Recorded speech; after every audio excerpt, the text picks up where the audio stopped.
in this incredible story, ladies and gentlemen. The arrest of the NYPD cop is kind of shocking because she was already being investigated for misconduct allegations. She was on desk duty. We will look at the officer's case and also the bust at that pizza parlor. This is NYPD police officer Grace Rosa Baez, who resigned on Friday after 12 years on the force when she was accused of making drug deals with her Yonkers boyfriend. It's the second significant bust in the Bronx area, with the Mozzarella Pizzeria shut down on Soundview Avenue Thursday, charged with being a wholesale distributor of cocaine, crack, fentanyl, heroin, and oxycodone. In a pizzeria, of all places, in a pizzeria in the Bronx, in our city, where people are going in on a regular basis to order food. Mozzarella Pizzeria is located across the street from an elementary school, PS 69.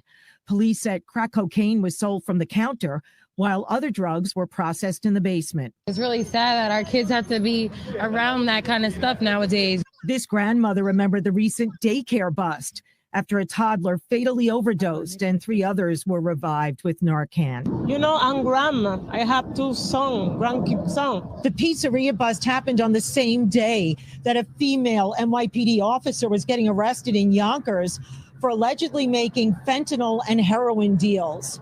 Her alleged client was a paid confidential source with the FBI. The U.S. Attorney for the Southern District charged Officer Baez gave the FBI source samples of fentanyl in a Mentos candy container on Monday, October 16th.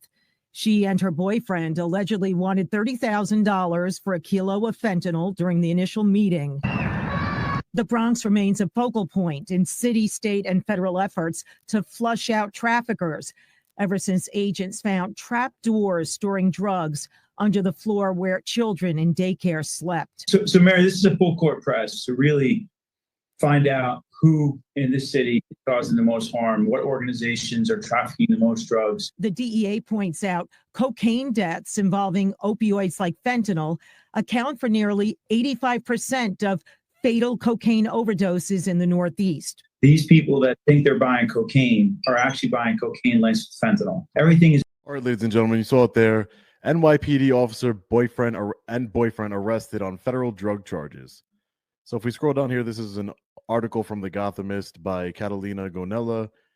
An NYPD officer and her live-in boyfriend were arrested Thursday for allegedly distributing fentanyl and heroin in New York City, federal prosecutors said on Friday. Why this is so important, ladies and gentlemen, is that, as you'll see in the rest of this article, she was never held accountable for her misconduct, and that's the problem with law enforcement. You know, a lot of people talk about that training is a problem. There is a multi-million-dollar budget across the country in police departments for training. They receive a lot of training, trust me.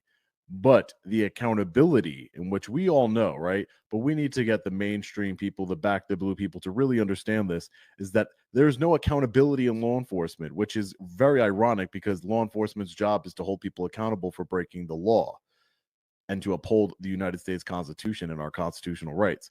And they're not held to any, even to the same level as us, let alone I believe they should be held to a higher standard because we have granted them authority to enforce these laws.